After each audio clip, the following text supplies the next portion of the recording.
नमस्कार,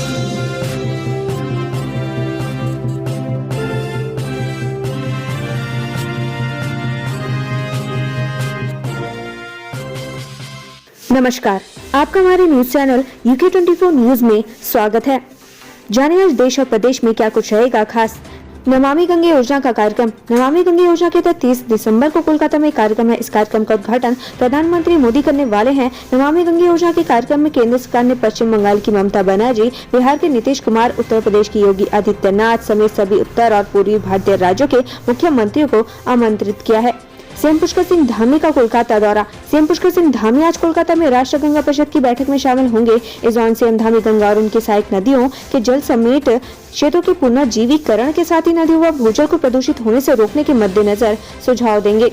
परीक्षा पे चर्चा 2023 के पंजीकरण की अंतिम तिथि। प्रधानमंत्री नरेंद्र मोदी की परीक्षा पर चर्चा 2023 के छठे पुनरावृत्ति के लिए पंजीकरण का अंतिम दिन है। पीएम मोदी पूरे PPC सत्र के दौरान छात्रों, प्रशिक्षकों और अभिभावकों के साथ बातचीत करेंगे ताकि सलाह दी जा सके और कैसे परीक्षा के तनाव को दूर किया जा सके।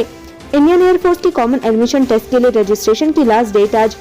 अगर आप इंडियन एयरफोर्स ज्वाइन करना चाहते हैं तो आपके लिए अच्छा मौका है। भारतीय वायुसेना में एयरफोर्स कॉमन एडमिशन टेस्ट के तहत भर्ती के लिए आवेदन की प्रक्रिया जारी है। इस भर्ती के लिए आवेदन करने के इच्छुक ऐसे कैंडिडेट्स जो किसी वजह से अब तक आवेदन न कर पाए हों, वे फटाफट कर दें।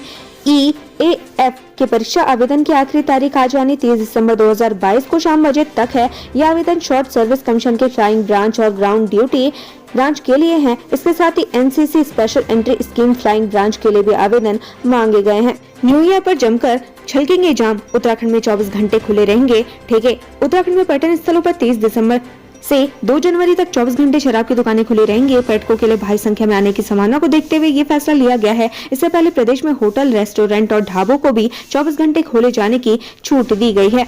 कांग्रेस की सियासत सिर्फ अंकिता हत्याकांड तक ही सिमटी, अन्य मुद्दों पर नरम क्यों विपक्ष।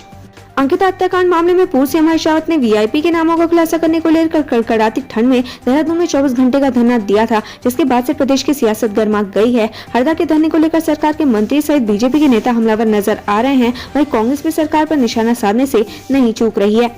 CBSE 2023 बोर्ड एग्जाम का शेड्यूल जारी। 10वीं और 12वीं की परीक्षा 15 जनवरी से।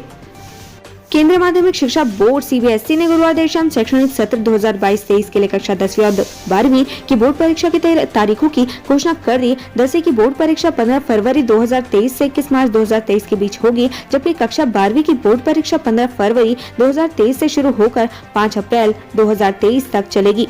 कड़ाके की सर्दी में बेघरों को सहारा दे रहे रैन बसेरे। हरिद्वार में अलाव की व्यवस्था भी की गई। हरिद्वार में शहरी विकास मंत्री प्रेमचंद अग्रवाल ने रैन बसेरे का जायजा लिया, जबकि देहरादून में DM सोनिका सिंह ने अधिकारियों को गरीबों को गर्म कपड़े बांटने के निर्देश दिए। उधर हल्द्वानी में सर्दी से निपटने के लिए 21 जगहों पर राहगीरों के लिए अलाव का इंतजाम किया गया है।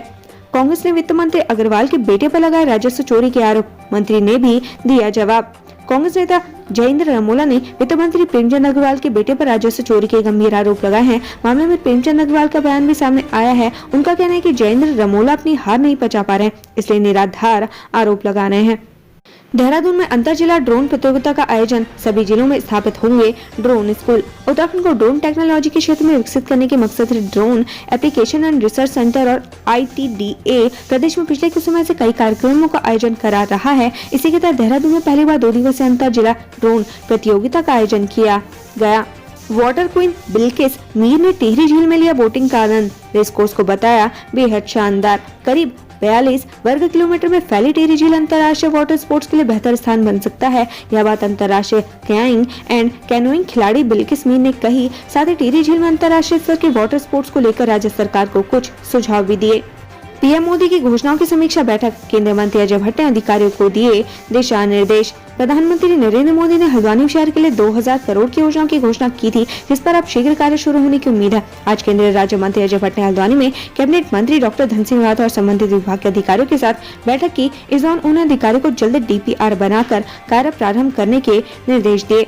रुड़की में मंदिर के विवाद में भिड़े 2 पक्ष एक हिरासत में समर्थन में उतरे संत। रुड़की में मंदिर को लेकर विवाद हुआ। 2 पक्षों का विवाद इतना बड़ा कि पुलिस को दखल देना पड़ा। एक तरफा कार्रवाई का आरोप लगाते हुए हरिद्वार के संत अमृतानंद भी एक पक्ष के समर्थन में उतर आए। फिलहाल पुलिस ने मुकदमा दर्ज किया है। एक पक्ष के व्यक्ति उमेश प्रधान को हिरासत में ले लिया गया है। वर्क फ्रॉम होम के नाम पर देश भर में 1784 साइबर ठगी की वारदातों का अंजाम देने वाले गिरोह का भांडाफोड़, 2 आरोपी गिरफ्तार। वर्क फ्रॉम होम का लालच देकर देश भर में साइबर ठगी की 1784 वारदातों का अंजाम देने वाले गिरोह का साइबर थाना NIT ने पर्दाफाश किया है। इस मामले में साइबर थाना NIT की टीम ने 2 आरोपियों को गिरफ्तार किया है। आरोपी के कब्जे से 14 मोबाइल, 13 सिम कार्ड सहित 64,000 रुपए बरामद किए गए हैं। पुलिस की टीम आरोपियों से पूछताछ में जुटी है।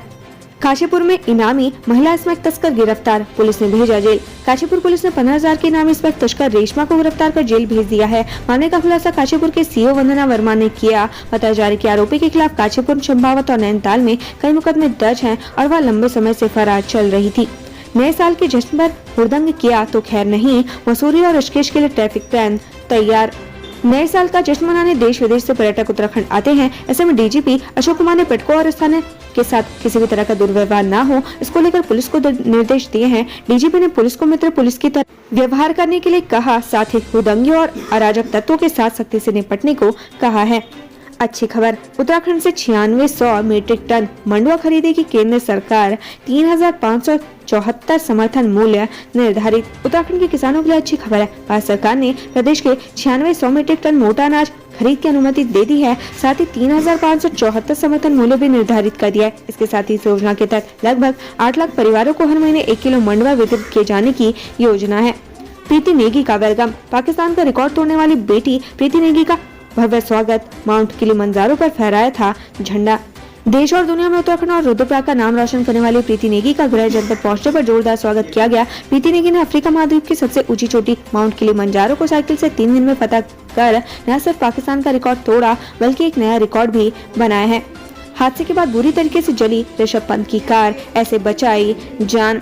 हरिद्वार के मंगलौर कोतवाली क्षेत्र के नासन बॉर्डर पर मोहम्मदपुर झाल के समीप मोड़ पर आज सुबह भारतीय क्रिकेट टीम के बल्लेबाज ऋषभ पंत का एक्सीडेंट हो गया। हादसा इतना बड़ा था कि हादसे के बाद कार पूरी तरीके से जल गई। हादसे में ऋषभ के पैर, पीठ और सिर पर चोटें आई हैं। ऋषभ को देहरादून के अस्पताल में भर्ती कराया गया, जहां उनकी हालत स्थिर बनी हुई है। ऋषभ की कोच के अनुसार अब उन्हें दिल्ली रेफर किया गया है। पंचतत्व में विलीन हुई हीराबा, PM मोदी ने दी मुखाग्नि। प्रधानमंत्री नरेंद्र मोदी की मां हीराबेन मोदी का आज 100 साल की उम्र में निधन हो गया। PM मोदी ने ट्वीट कर उनके निधन की जानकारी दी। उन्होंने लिखा कि शानदार शताब्दी का ईश्वर चरणों में विराम। मां में मैंने हमेशा उस त्रिमूर्ति की अनुभूति की है जिसमें एक तपस्वी की यात्रा, निष्काम कर्मयोगी का प्रतीक और मूल्यों के प्रति प्रतिबद्ध जीवन समाहित रहा है। PM मोदी ने इस साल अपनी मां के 100वें जन्मदिन के पलों को भी याद किया। PM मोदी की मां की अंतिम यात्रा में हजारों लोग शामिल हुए। PM मोदी ने अपनी मां हीराबेन के पार्थिव शरीर को कंधा दिया और मुखाग्नि दी। हल्द्वानी में रेलवे के अतिक्रमण हटाने के खिलाफ कैंडल मार्च। हल्द्वानी में रेलवे द्वारा अतिक्रमण हटाने के खिलाफ बनबुलपुरा क्षेत्र के हजारों लोगों ने कैंडल मार्च निकालकर अपना आक्रोश जताते हुए सड़कों पर प्रदर्शन किया। इस दौरान महिलाओं के साथ बच्चे और बुजुर्ग भी कैंडल मार्च में शामिल हुए, जहां सरकार से अतिक्रमण नहीं हटाए जाने की मांग की गई। उन्होंने कहा कि अगर सरकार अतिक्रमण हटाना ही चाहती है तो उनका विस्थापन करे। कैंडल मार्च को देखते हुए बनबुलपुरा में भारी संख्या में पुलिस फोर्स तैनात की गई थी। कैंडल मार्च में स्थानीय विधायक सुमित हृदयेश के साथ ही कई नेता मौजूद रहे। UPCL के प्रभारी निदेशक मदन लाल प्रसाद को मिला सेवा विस्तार, उठने लगे कई सवाल। उत्तराखंड पावर कॉर्पोरेशन लिमिटेड में अब तक अधिकारियों की कार्यप्रणाली सवालों के घेरे में रहती थी। अब तो सरकार और शासन के निर्णय भी कटघरे में दिखाई देने लगे हैं। दरअसल UPCL में प्रभारी निदेशक परिचालन मदन लाल प्रसाद को 1 साल का सेवा विस्तार देने से जुड़ा आदेश किया गया है, जो किसी के भी गले नहीं उतर रहा। नगर पालिका ने काट दिए इंटरनेट के तार, परेशान रहे मसूरी के 4000 से ज्यादा उपभोक्ता। नगर पालिका द्वारा गुरुवार को अचानक से माल रोड पर विभिन्न मोबाइल कंपनी के साथ BSNL की टेलीफोन और इंटरनेट कनेक्शन के तारों को काट दिया गया। 4000 से ज्यादा मोबाइल उपभोक्ताओं को इससे भारी परेशानी का सामना करना पड़ा। उनके सिस्टम ठप हो गए। होटल कारोबारी पर हुए हमले के आरोपी नहीं लगे पुलिस के हत्थे, CCTV के भरोसे जांच। 23 दिसंबर को हरिद्वार के होटल कारोबारी और उनके रिश्तेदारों पर जानलेवा हमला हुआ था। पुलिस अभी तक हमलावरों को गिरफ्तार नहीं कर पाई है। हमले का मुख्य आरोपी अभिषेक राणा और उसके साथी फरार हैं। पुलिस CCTV फुटेज से हमलावरों की शिनाख्त कर रही है।